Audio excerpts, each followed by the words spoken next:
Hello students, good morning to all of you. स्वागत है आप सभी का भगवान महावीर इंग्लिश एकेडमी की ऑनलाइन क्लासेज में। देखो बेटा, कल हमने जो है सेंटेंस के अंदर सब्जेक्ट के बारे में बात करी थी कि सब्जेक्ट जो होते हैं उसके पार्ट्स क्या क्या होते हैं। जैसे कि मैंने आपको बताया था कि सब्जेक्ट जो है उसमें हेड, नाउन और क्वालिफायर को फिर हमने दो भागों में बांट दिया था, एक तो डिटर्मिनर और एक दूसरा अपन ने रखा था क्वालिफायर, है ना। और उसके बाद में फिर ना हेड नाउन के बाद में एक और अपना पढ़ा था एडजेक्टिवल फ्रेज। अब उससे आगे बढ़ते हैं तो आज अपन बात करेंगे बेटा प्रेडिकेट जो है उसके पार्ट्स के बारे में। देखो बेटा, प्रेडिकेट जो है वो तीन भागों से मिलकर बना होता है। फर्स्ट होता है आपके वर्ब, सेकंड होता है आपके ऑब्जेक्ट और थर्ड होता है आपके कॉम्प्लीमेंट। क्या होता है वर्ब, ऑब्जेक्ट और कॉम्प्लीमेंट? जैसे हमने बात करी थी सेंटेंस के अंदर कि जो सब्जेक्ट होता है उसको छोड़कर जितना भी भाग है वो सारा का सारा प्रेडिकेट होता है ना। जैसे अगर मैं यहाँ पर बात करूँ, देखो चिल्ड्रन फ्लाई काइट्स, तो बेटा ये जो चिल्ड्रन है ना, ये तो हमारा क्या हो जाएगा, सब्जेक्ट है। क्या है बेटा, ये सब्जेक्ट। तो जो फ्लाई काइट्स है वो हमारा क्या है, प्रेडिकेट है। इसी तरीके से अगर इसके अंदर अपन बात करें तो दे आर प्लेइंग क्रिकेट, तो जो बेटा दे है ना, ये हमारा क्या है, सब्जेक्ट है। और जो आर प्लेइंग क्रिकेट है वो क्या है बेटा, प्रेडिकेट है। ही इज ए टीचर, ही क्या है हमारा, सब्जेक्ट है।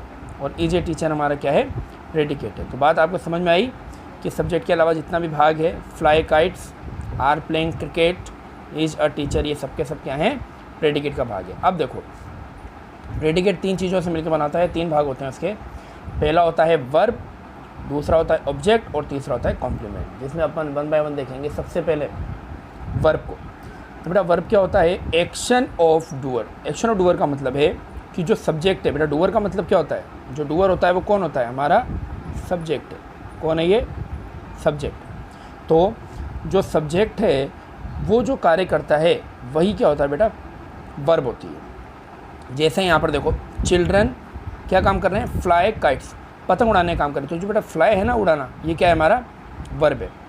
दे आर प्लेइंग क्रिकेट, तो जो दे यानी वे है वो क्या काम कर रहे हैं, प्लेइंग क्रिकेट, खेलने का काम कर रहे हैं ना। तो जो प्ले है वो हमारी क्या है, वर्ब है। ही इज़ अ टीचर, इसमें क्या है, जो इज है, क्या है, ये जो इज है ना बेटा, वही हमारी क्या है, वर्ब है। तो आपको बात समझ में आई कि जो वर्ब होता है वो क्या होता है, जो करता कार्य करता है वही क्या होती है बेटा, वर्ब होती है। ठीक है। अब वर्ब के बाद में अपन बात करेंगे ऑब्जेक्ट की। देखो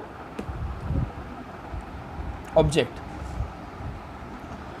ऑब्जेक्ट का क्या है बेटा, देखो when we question to verb in what and home, क्या आएगा, when we question to verb in what and home there answer will be our objects. देखो ये क्या कह रहा है कि जब आप वर्ब से है ना बेटा क्या करोगे, क्वेश्चन करोगे, किस रूप में, व्हाट से और whom से। व्हाट का तो मतलब होता है क्या, और whom का मतलब होता है किससे। ठीक है। तो जब आप वर्ब से क्या या किसे का क्वेश्चन करोगे तो उसका जो आंसर आएगा ना वो हमारा क्या होगा, ऑब्जेक्ट होगा। देखो जैसे लिखा हुआ ही टीचेस, वह पढ़ाता है। अब अपन ने पूछा वर्ब से यानी टीचेस से, क्या पूछा, व्हाट, क्या पढ़ाता है। तो आंसर क्या आया, इंग्लिश। तो इंग्लिश हमारा क्या हो गया बेटा, ऑब्जेक्ट हो गया।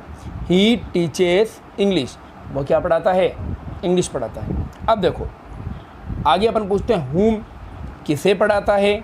तो नीचे आंसर आया he teaches English to us, us यानी हमें, तो वह हमें अंग्रेजी पढ़ाता है। तो बेटा जो अस है ना वो भी क्या हो गया, हमारा ऑब्जेक्ट हो गया। तो देखा आपने कि ऑब्जेक्ट दो प्रकार के हो गए, है ना।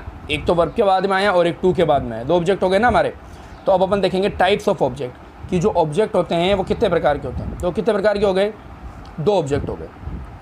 पहला ऑब्जेक्ट होता है डायरेक्ट ऑब्जेक्ट, क्या होता है, डायरेक्ट ऑब्जेक्ट। और दूसरा कौन सा होता है बेटा, इनडायरेक्ट ऑब्जेक्ट। क्या होता है डायरेक्ट ऑब्जेक्ट, बेटा जो नॉन लिविंग थिंग्स है, जितनी भी निर्जीव वस्तुएं, नॉन लिविंग का मतलब क्या होता है, निर्जीव, जितनी भी निर्जीव वस्तुएं हैं, नॉन लिविंग थिंग्स है, वो सारी की सारी क्या है बेटा, डायरेक्ट ऑब्जेक्ट। और इनडायरेक्ट ऑब्जेक्ट क्या होगा, जो आपके लिविंग पर्सन्स हैं या एनिमल्स हैं, यानी ये जो भी लिविंग है आपके, वो सबके सब क्या होंगे बेटा, वो होंगे आपके इनडायरेक्ट ऑब्जेक्ट। ठीक है, तो देखा अपन ने वर्ब क्या होती है, फिर अपन ने देखा कि जो ऑब्जेक्ट है वो क्या होते हैं। ठीक है बेटा, तो देखा अपन ने बात करी थी ऑब्जेक्ट की।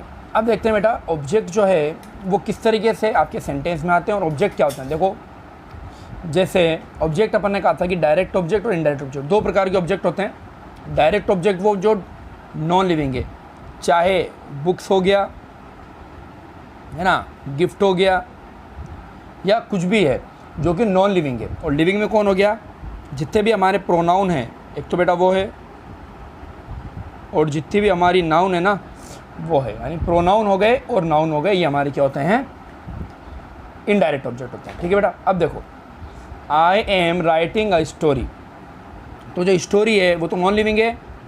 क्या है नॉन लिविंग, क्या हो जाएगा, ये डायरेक्ट ऑब्जेक्ट हो जाएगा, है ना। अगला देखो आई टॉट हर, तो हर क्या है बेटा, प्रोनाउन है, इसका नाम ये क्या हो गया, इनडायरेक्ट ऑब्जेक्ट हो गया। He bought a gold chain, तो जो गोल्ड चेन है वो नॉन लिविंग है, ये भी क्या हो गया बेटा, डायरेक्ट ऑब्जेक्ट हो गया। तो इस तरीके से आपने देखा वर्ब के बाद में जो है डायरेक्ट ऑब्जेक्ट और इनडायरेक्ट ऑब्जेक्ट दोनों को ही लगा दिया जाता है। अब देखो प्लेस इन सेंटेंस, कहने का मतलब है कि जो सेंटेंस होगा उसमें ऑब्जेक्ट की जगह कहाँ होती है। तो देखो if only one object is there, अगर मान लो आपके पास में केवल एक ऑब्जेक्ट है, चाहे वो डायरेक्ट ऑब्जेक्ट हो चाहे वो इनडायरेक्ट ऑब्जेक्ट हो, तो याद रखेंगे आपको वर्ब के तुरंत बाद में क्या लगा देना बेटा, आपको ऑब्जेक्ट लगा देना है। देखो जैसे आई एम लर्निंग इंग्लिश, तो जो इंग्लिश है वो डायरेक्ट ऑब्जेक्ट है हमारा, तो आई एम लर्निंग, लर्निंग हमारी क्या है बेटा, वर्ब, तो वर्ब के बाद में अपन ने क्या लगा दिया, ऑब्जेक्ट लगा दिया। नेक्स्ट देखो जैसे ही पनिश्ड मी, तो जो पनिश्ड है वो वर्ब है और ये मी जो है वो क्या है बेटा, हमारा इनडायरेक्ट ऑब्जेक्ट है। तो अगर केवल एक ऑब्जेक्ट हो तो वर्ब के बाद में क्या कर देंगे बेटा, उसको हम लिख देंगे। ठीक है, अब देखो मान लीजिए आपके सेंटेंस के अंदर दो ऑब्जेक्ट आ गए, तो हमें क्या करना है, यानी कि डायरेक्ट और इनडायरेक्ट ऑब्जेक्ट दोनों ही आ गए। जैसे if both objects are there, जैसे देखो सब, तो हमें क्या करना है, सब्जेक्ट और वर्ब, ये तो सभी में लिखनी है। अब अगर मान लो आप पहले इनडायरेक्ट ऑब्जेक्ट लिखते हो तो बेटा डायरेक्ट क्या लिख दोगे, उसके बाद में डायरेक्ट ऑब्जेक्ट लिख दोगे। यानी कहने का मतलब है पहले इनडायरेक्ट ऑब्जेक्ट आता है और बाद में क्या आता है, डायरेक्ट ऑब्जेक्ट आता है। लेकिन आप कहते हो नहीं सर हम तो डायरेक्ट ऑब्जेक्ट को पहले लिखेंगे, तो बेटा सब्जेक्ट लिखो, वर्ब लिखो, डायरेक्ट ऑब्जेक्ट लिखो, लेकिन तुरंत इनडायरेक्ट ऑब्जेक्ट मत लिख देना, पहले उसके बीच में या तो टू लगा देना या फिर फोर लगा देना, वरना आपका गलत हो जाएगा। ठीक है, तो टू या फोर जो है उसके बाद में अपन क्या लिख सकते हैं, इनडायरेक्ट ऑब्जेक्ट लिख सकते हैं। जैसे देखो ही टॉट, तो बेटा टॉट क्या है, हमारी वर्ब है।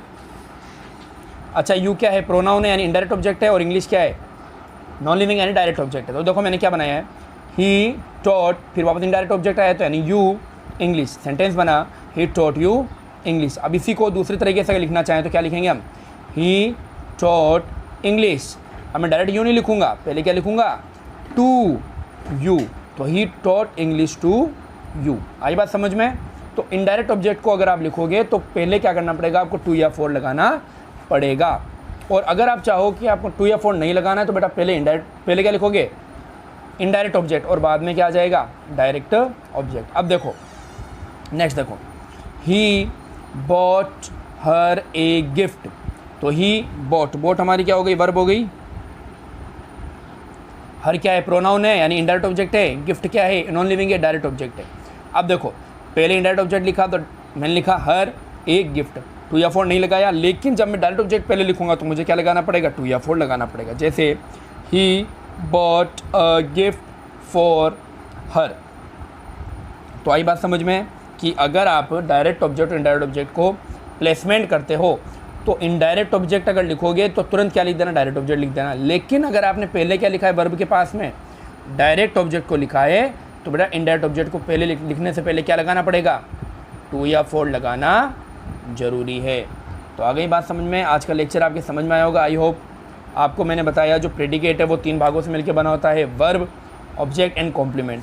अब अपन जो नेक्स्ट वीडियो होगा उसमें बात करेंगे कॉम्प्लीमेंट की। फ़िलहाल आज अपन ने देखा, एक तो वर्ब देखा, एक अपन ने क्या देखा बेटा, ऑब्जेक्ट्स के बारे में देखा। थैंक यू वेरी मच बच्चों, ऐसे ही पढ़ते रहिए और जो है वीडियो हमारे शेयर कीजिए अपने फ्रेंड्स और को, ठीक है। और जल्दी से जल्दी बेटा बुक जो है ना उसको अपने पास अवेल करवाइए। Thank you very much.